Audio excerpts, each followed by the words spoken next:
My name's William Outhwaite. I'm Emeritus Professor of Sociology at Newcastle University, where I taught from 2007 till 2015.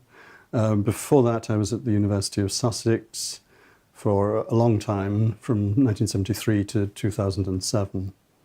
My background, I did philosophy, politics and economics at Oxford, then moved to Sussex, which wasn't quite a brand new university at that time, but was still quite new, to study sociology, because I'd heard of Tom Bottomore, with whom I ended up doing my PhD.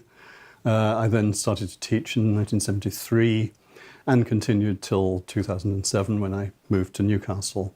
I was teaching in the School of European Studies, an interdisciplinary school, which was the structure that Sussex had established in the 60s.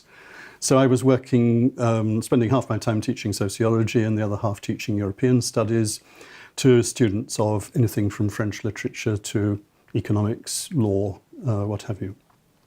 Well, I was teaching, as I say, I was teaching about Europe from the beginning from 1973, but not really writing about it until more or less the turn of the century.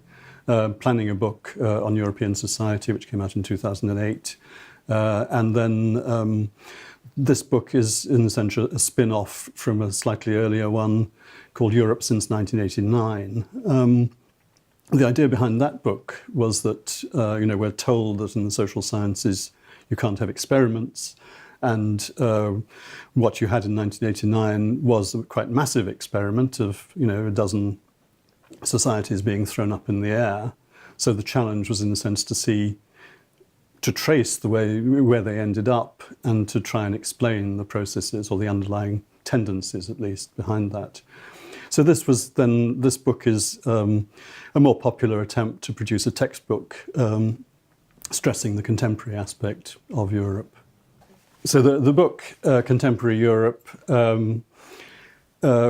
I had to submit my final version, in theory, a day before the referendum, and I said, could I have 3 days more to reflect on the referendum itself? So I had a couple of days to write a postface in which I say rather grumpily that if I'd known how the referendum would turn out, I wouldn't have wasted so much time discussing the UK. There isn't that much discussion of the UK, but a certain amount.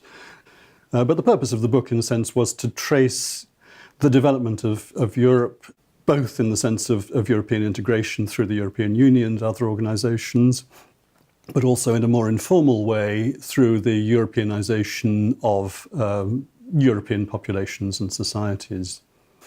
And since then, I've been working, among other things, in social theory and on contemporary Europe, and in an edited book on Brexit.